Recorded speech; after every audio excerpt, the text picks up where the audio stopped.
Welcome to the Homeschool Show from North Carolinians for Home Education. Our goal is to help you homeschool with confidence and joy. I'm your host, Matthew McDill, and we have, once again, as our co-host, Amanda. Yes. Hi. How are you doing? I'm great. Yeah. Good. Glad to be here. Yeah. Yeah. Tell us what we have today. All righty. So today in Homeschool News, we're going to give you some important field trip and conference children's program deadlines. And then for our homeschool conversation, we're going to listen to a conversation you had with Jan Smith, a homeschool leader in Louisiana. She's wonderful. And then I will give you in Homeschool Helps with Amanda some details about the legal requirements of homeschooling. That sounds great. Yeah. Okay, the first deadline is coming up for the Discovery Place field trip. You have to sign up by this Saturday, February the 25th. So we told you about the Discovery Place field trip. It's in Charlotte. It takes place on February the 27th. Join NCHE at Discovery Place Science for a day of exploration and learning in one of the largest science museums in the region. Admission is sharply discounted from off-the-street prices, so you can get a discount. Just be sure that you do that this week if you'd like to go. And you can go to our website, nche.com, and there is an activities and field trips link. You can go there and find out about that. Also, we'll have the link to that field trip in the show notes. Super fun. I went to Discovery Place when I was a kid. Oh, yeah? So it's a lot of fun. So it's been around a long time. It has been around a long time. I'm super old. Okay. You're right. You are correct. I won't tell you how long. Okay. All right. And so then the other deadline, early registration for the children's program ends also this week on February 23rd. So you want to make sure you sign up to get that early bird pricing. Our children's program, again, is provided by Giant Cow Ministries. They are so much fun. Kids have a great time. They feature high energy drama, exciting music, really fun activities, memorization of God's Word, and positive mentoring by dynamic young people. So the ages for that program are 3 potty-trained 3-year-olds up to 12. And if you have some kids that are maybe mature 12-year-olds or older teens that want to help and volunteer, they can do that also. Something to think about. You also need to know that you have to register. This is a separate registration from registration for the conference. So you register for the conference, but if you want your kids to go to the children's program, you have to register for that separately. And the program is held Thursday, Friday, and Saturday of the conference. And there's some options in there. You can get 2 or all 3 days or 1 day if there's still room. So go to nche.com/thrive and you'll find a link there for the children's program. Great. So it's a great time. Looking forward to the conference. Oh, can't wait. And registration is open for the conference, so you'll want to be sure you get in on that at the early bird prices as well. So we're going to go into Homeschool Conversations, and I was able to take a trip to Louisiana a couple weeks ago and visit some friends of mine, Dr. Roger Smith and his wife, Jan. They are homeschool leaders in Louisiana for Homeschool Louisiana. And they have all of their kids are graduated. They've been homeschooling them for a long time, and now they're just helping and wonderful. Serving and speaking. And we had Roger on the program recently. So I was able to sit down with Jan, she just has a lot of wisdom, and I wanted to try to get some of that wisdom so we could hear about that. And so wanted to share that with you. So let's check out this conversation. Jan? Hi. Thanks for having me at your house. Delighted to have It's been nice to stay. And Roger and Jan had me come to Louisiana to speak to their leaders. And he did a wonderful job. Thank you. And so Roger and Jan have been leading the homeschool group and families here for a long time. How long? Probably about 12 years. Yeah. And all of your kids are graduated? They are. Our children are between 30 and 40 now, 4 of them. And we homeschooled from the very beginning. And it was a joy and a privilege and the most difficult thing you would ever want to do. And it was so worth it. And they are so close to one another now. And that's just something you don't know when you get started. how is this going to end? But it has been an amazing thing to see them be as close as they are to one another, and the children, the grandchildren now, how much the grandchildren love each other, and it's so that's a fruit of homeschooling that you weren't necessarily expecting. Yeah, because they become friends. And our oldest and the youngest, there's 7 years difference. And often in a family where there's a 7-year gap, they have nothing to do with one another. They're like two different families. But because we homeschooled, they knew each other and loved each other. And the oldest one, even though he was often the one in charge, we really taught a servant leadership concept, and that the younger ones were obliged to obey the older one. And instead of him tattletelling, if we came home and he'd been responsible for them for the evening, he would have to say, Mother, this child has something that he needs to talk with you about. Right. And they knew that if they didn't fess up or say what the problem or the issue was, that then the older one would say what the real issue was. So looking back on homeschooling, what are some of the things that stick out like that were your favorite parts or that bore a lot of fruit? Reading aloud was something that we were committed to from the very beginning. I was the student that was always having her book taken away in class growing up. And so that was something that I treasured from the very beginning. Reading aloud. We committed early on in our relationship to TV to have a very low role in our family. And even before we had children, that it would not dominate our lives. We grew up in the era where the first person up turned the TV on and the last person up turned it off as they went to bed. And it was on all day long, every day in our homes. And we didn't want that. And so I would read aloud to the children when they were little bitty, and that continued until they graduated. And even in high school, we would read aloud sometimes. On vacation or fishing, somebody would be reading a book. And so you've had opportunities also to help other moms along the way? That's been a passion of mine, is that to help them, because when I got started, I didn't know any other homeschool moms that I could talk to. And some of the fears and frustrations that I felt, I wish I'd had someone that had already gone through it and be able to say, don't worry about it. When I had my oldest child read at 5, and my next son did not read until he was 10. And the youngest one under him, I never even taught him to read. He just learned through osmosis, listening through the wall of me doing repeated reading lessons with the son that wasn't reading. But if I stood both of those sons, the one that read at 5 and the one that didn't start reading until he was 10, in front of you today, you would not be able to tell me by talking to them or having them speak to a group, interviewing them about their life. You would not be able to tell me which one was the early reader and which one was the late one that I worried so much about, because they both make about the same. And they're just wonderful adult men. And I wish I had a mother to say, don't stress. It'll be fine. He's going to be fine. You just love him and focus on his strengths, and God's going to take care of his weaknesses.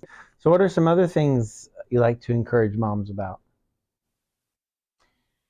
I think understanding that if you really love your children and you want for them what a mother's heart wants for their child, there's no way you're going to get all of that done. And you're not going to be able to teach them everything or to accomplish all that you want to do. Accepting that if what God wants of me is to be faithful, not to finish or not to teach them all of the accumulation of knowledge, but to be faithful day in, day out, to do the best that I can do with where I am at that point. And if I'm 7 months pregnant, that's not going to be the same capacity as in my normal condition, or all of the different things that God brings into your life. He makes up the difference. Now I know so many women that can testify that in their hardest years of homeschooling, where they felt that they were their absolute worst, that somehow God made up the difference.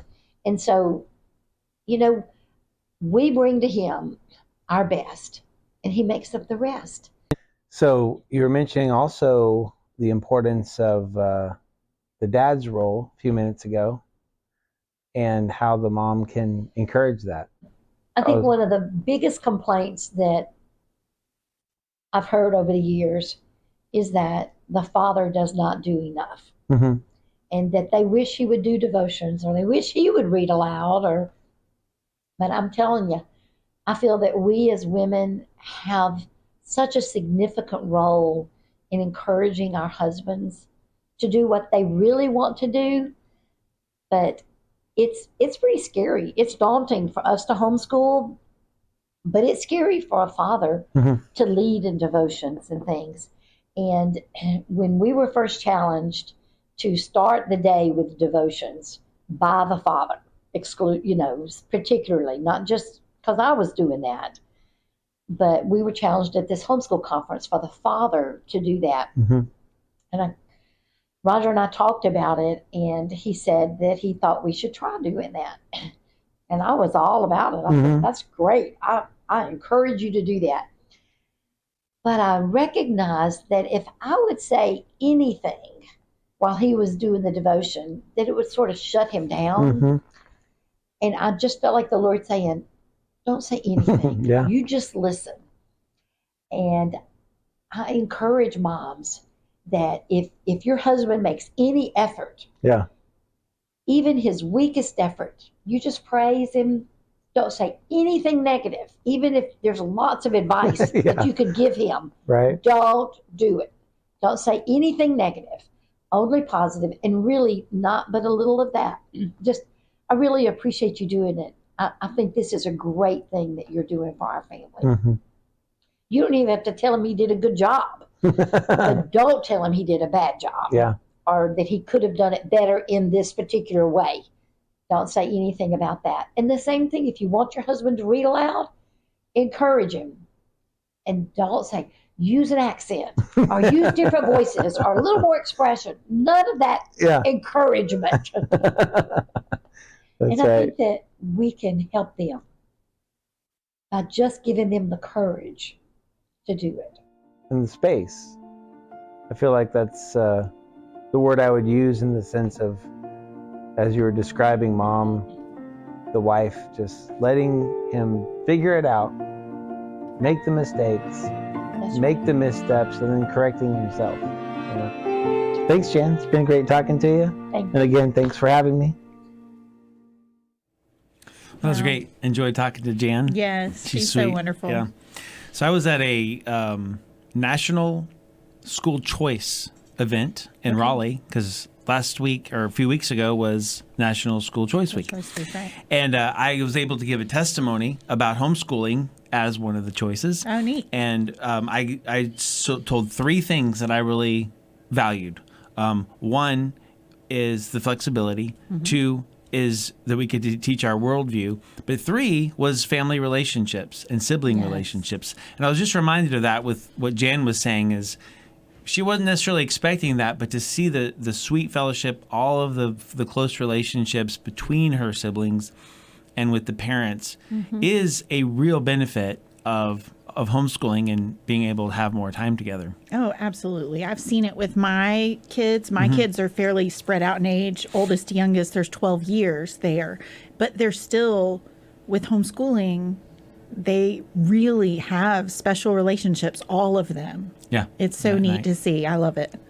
Did anything else stick out to you from that conversation? Well, I really loved the encouragement to let Dad have some space. Right. Because it's so hard, I think, as a homeschool mom to want to jump in and fix it. And Needs to be done right. yeah, just maybe we're a little controlling.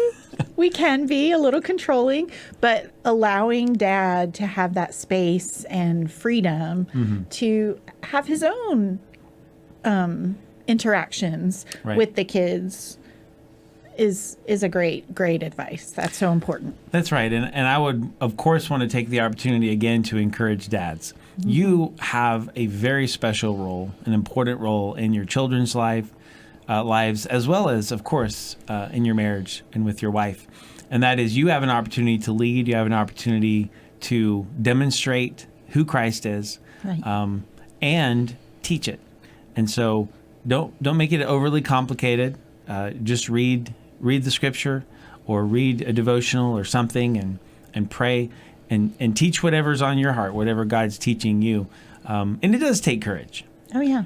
Because everybody not be happy about it. Nobody wants to stop what they're doing, or maybe people are going to push back. But you just have to have the courage, no matter what, to lead in that way. So that is a good opportunity to continue to encourage you guys in that.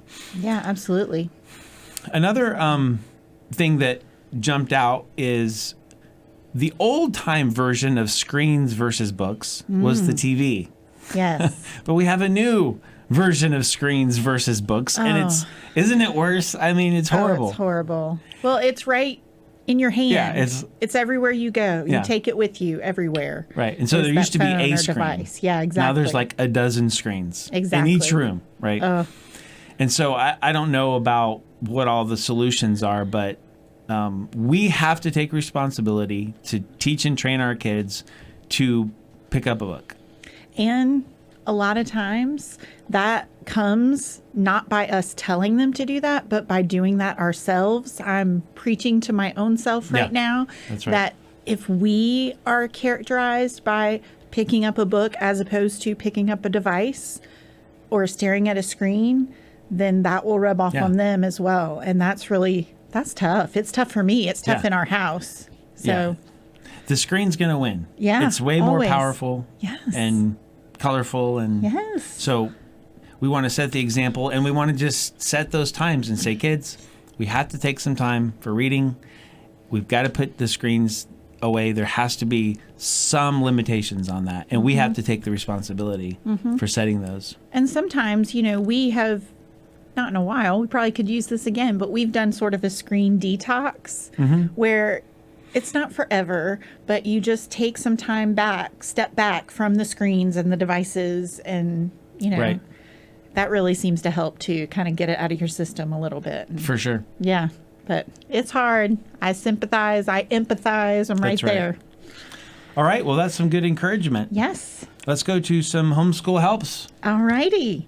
So we have talked about in Homeschool Helps, we have talked about opening your homeschool. I've gone through all the steps specifically.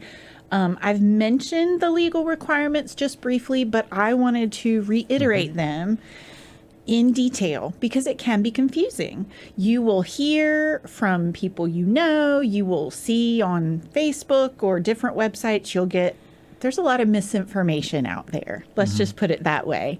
And you will hear all different things, but it's really, really important. I cannot emphasize enough how important it is to know exactly what the law says, what is required by law in North Carolina and what is not. That way, when you see these different people mentioning things in Facebook or your relatives coming to you at a family gathering and saying, oh, you have to do this or that, then no, that is not the case.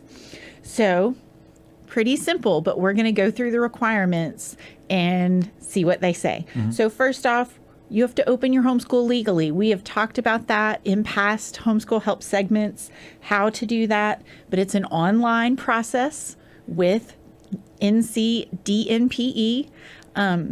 There's only one way to do it, and you will get an email confirmation. So I just saw this week somebody was saying, oh, I'm going to send in a notarized letter. No, that is not how we do it. We don't go directly to the public school and say, oh, we're going to homeschool until you have opened your homeschool legally through the state. Then we have a couple of requirements. Once you have that open homeschool, you have to take attendance. This, I think, is the funniest requirement because in my house, I was like, look around. Yes, those children are still here. Check. We took attendance. They're here all the time, right? I know some families, they use this attendance requirement to check off the days that they sit down and do formal schoolwork. And that's perfectly okay. There's a lot of freedom within that requirement. It just says to take attendance. It doesn't say how that has to look in your homeschool. In my personal homeschool, it looks like a calendar with every single day checked off. Because one, those children are always here. And two, I think that they're always learning. So in my house, every day is a school day. But how it looks in your house might look different, and that's okay. Just you do have to take attendance. Then you have to keep vaccine records, up to date vaccine records on file, or the appropriate exemption. We have in North Carolina a religious exemption for vaccines and a medical exemption. So if you have one of those exemptions, you will either have a letter that says, you know, your religious exemption, or you'll have a medical form. You keep that on file. I have in my house, in my file cabinet, I have a homeschool file that has all these forms and records in it. So I know exactly where it is. So I encourage you to do that as well. Then you have to test. And we have a lot of information out there about testing. And people get so worried and confused and scared about this testing situation, but it's really not that big of a deal. We have to test once per year, once per calendar year. You have to give a nationally normed, standardized test. Now, this is not the same as the EOG from the public school. Not at all the same thing. An EOG is not nationally normed or standardized. And it's testing, the EOG is testing what they've learned in public school. This nationally normed standardized test is not doing that. It's basically you're jumping through a hoop. You have to give the test. There's so much information out there about it. You can go, we have a webinar all about testing. I've talked about it before on Homeschool Helps. So don't stress, but you do have to give the test. Last but not least, you have to have school on a regular basis, 9 months of the calendar year. Now, what that looks like in your house is really up to you. Once you have a homeschool, you're very free. You're your own private school, and you're very free to make that schedule work for you and your family. Now, we do not have to count days. We are not required to do 180 days or however many days. We do not have to count hours. We do not have to have 5 hours of school a day. That is a recommendation, but it is not a legal requirement. So all of these things, it's really important to have it fixed in your mind what the legal requirements are. And then also to know that within those requirements, there is so much freedom that if you have a day and you go to the Discovery Place, like we talked about earlier, that is a school day. You have had school. If you are doing school out in your backyard, if you go to the library, there's so much freedom of what can be a school day, having school on a regular basis. So it's really important. Know the law. Don't listen. Don't listen to those random sources of information out there. You need to know it for your own self. Everything that I have said is straight from the law, the homeschool law in North Carolina. So you need to know it for yourself. You need to work out what that is going to look like in your house, because every homeschool looks a little different, and that's really okay. It's great. What I always tell people, my favorite thing about homeschooling is the freedom. And here in North Carolina, we are blessed that we have such a wonderful homeschool law that has a few restrictions, but within those restrictions, there's a lot of freedom as well. So it's really not that hard. So try and remember that. Now, thanks so much. I'm going to close this up. Thanks. Yeah, well, let me add this in real quick. If you go to our website, nche.com/homeschool-law, yes, there's a little bit of a summary there, but there's also a link to where you can read the law yourself. Yes. So you don't even have to believe Amanda or me or anybody, It's so or anybody on important. Facebook. Just go read the law, and you're going yourself. to be able to see what it is all by Absolutely. yourself. I also want to mention really quick an exciting thing, and that is the spring edition of the Greenhouse is about to go to print. It's about to go to layout. We've got the proof. It's ready to go, which means if you join NCHE or donate to NCHE now, you will be able to get the spring edition in your mailbox. If you go Wonderful. to nche.com/join and learn how to join, you can get the copy of the Greenhouse as well. So yeah, we're really glad that you've been here, and if there's anything we can do, any questions you want us to talk about or topics, let us know. How we can help you. You can reach us at the Homeschool Show at nche.com. We'd also love for you to share with others. I bet you have friends, family members who homeschool or who are interested and who would like to know about more about this. So you can send them to nche.com/the Homeschool Show. And you can follow us wherever you are so that other people can find us as well. So thanks for being with us. And until next week, continue to homeschool with confidence and joy. Bye-bye.